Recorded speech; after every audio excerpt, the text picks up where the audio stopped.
At the end of each episode, it would be like, are you around next week?" he recalls. That was when nobody knew how the show would be received or exactly how it would work out. But about a series and a half in, I became a regular.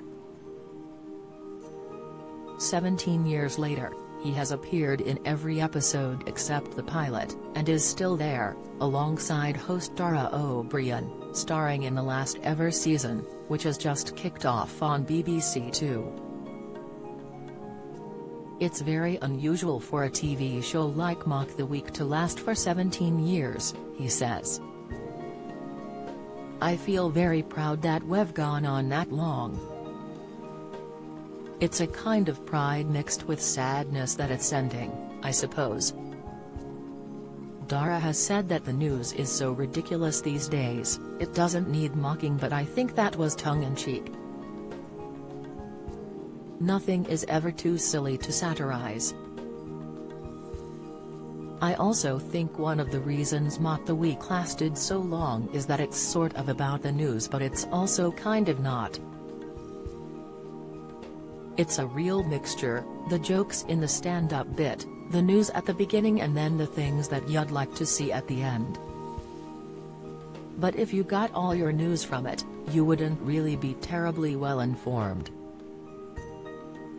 Over 17 years, there must have been some standout moments for the star, who first found fame alongside Rob Newman, David Baddiel and Steve Punt with the Merry White House Experience in the early 90s. "It's the slightly silly stuff I remember the most," he laughs. One episode was totally dominated by a fly which happened to be buzzing around the studio and which landed on my head at one point. It was a bit like a scene from a spaghetti western, but I managed to catch it eventually.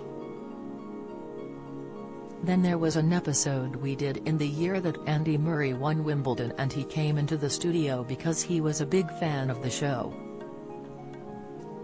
But also am really proud of the huge array of younger comics who have come through Mock the Week and gone on to have great careers.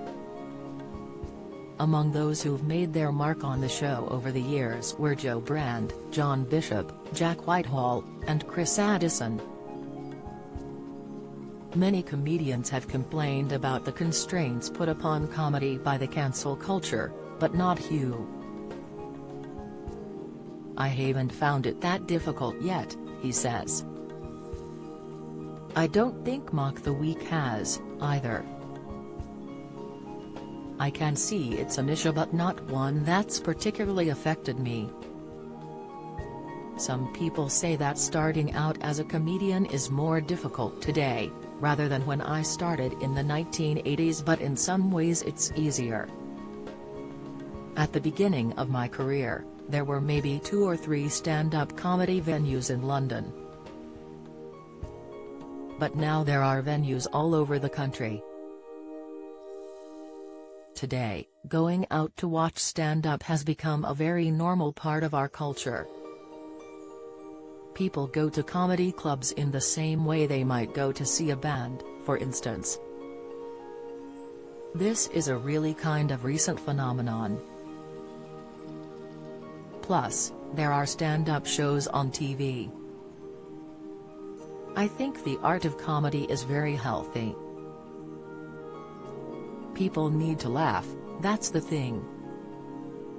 And with that in mind, Hugh, 60, would love the opportunity to revisit another of his greatest TV hits, the family sitcom Outnumbered, which ended with a Christmas special in 2016 after 5 series made between 2007 and 2014.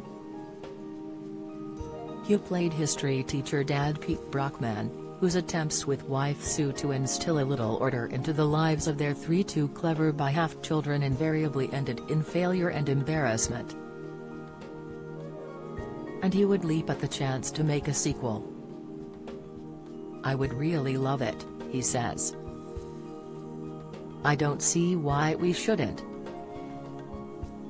I mean, kids don't leave home these days until they're about 35, do they?" Imagine the three children still being around and driving Pete and Sue mad.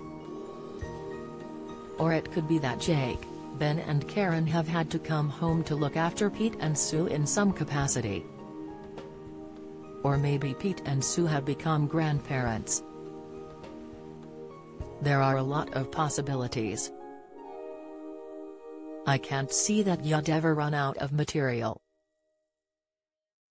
Outnumbered was one of those sitcoms that acknowledged how difficult it is to bring up kids and what an unholy mess it is, quite often.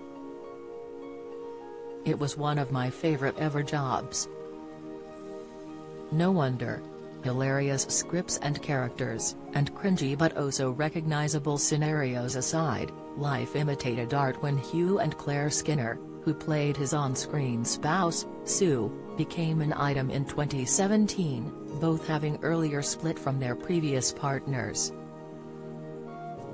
Neither has spoken much about their relationship, although Hugh says that they are very, very happy together. Do the couple stay in touch with their tally offspring, played so brilliantly by Tiger Drew Honey, Daniel Roche, and Ramona Marquez? Now and again, Hugh smiles at events and things like that. But they're all at different stages in life and, practically speaking, it probably wouldn't be that easy to get us back together. He started out doing stand-up with his comedy partner Steve Punt, and then worked as an impressionist, doing voices for the satirical puppet show Spitting Image. So which comics make you laugh? That's a bit like making me to choose a favorite child, he says. But of all the people we've had on Mock the Week, Romesh Ranganathan has always made me laugh out loud, also James Acaster and Josh Widdicombe. Personally, I was inspired by Morecambe and Wise when I was younger. I mean, that's all of there was on the telly. They were just fantastically good. And also the two Ronnies. In a sense, I've always regarded Ronnie Barker as my inspiration because I've always tried to go across the two worlds of sitcom and straightforward drama. When I saw Porridge, I remember not being able to believe that the character of Fletcher was the same person as the chubby, smiley Ronnie who sat behind a desk with the other Ronnie on the TV on Saturday nights. He was a total inspiration. And it clearly worked. Hugh has acted in everything from Midsummer Murders' cozy crime capers to mainstream hits such as Not Going Out, alongside Lee Mack and Sally Bredon, and edgier comedies such as Fleabag. I love being able to be myself as a comic while also acting in comedy dramas and sitcoms, he says. Perversely, my favorite thing is always what I'm not doing at the time. But it's a nice situation to be in where you can cover all sorts of things. Including, recently, documentaries. His weird and eclectic style means he's currently filming the latest series of The Great British Dig, History in Your Back Garden for Channel 4. Along with 3 archaeological experts, in each episode I arrive in a local community somewhere in Britain, and knock on people's doors asking if we can dig in their gardens, he smiles. I studied historical geography at university, so I hope it comes across that I know a bit about what I'm talking about.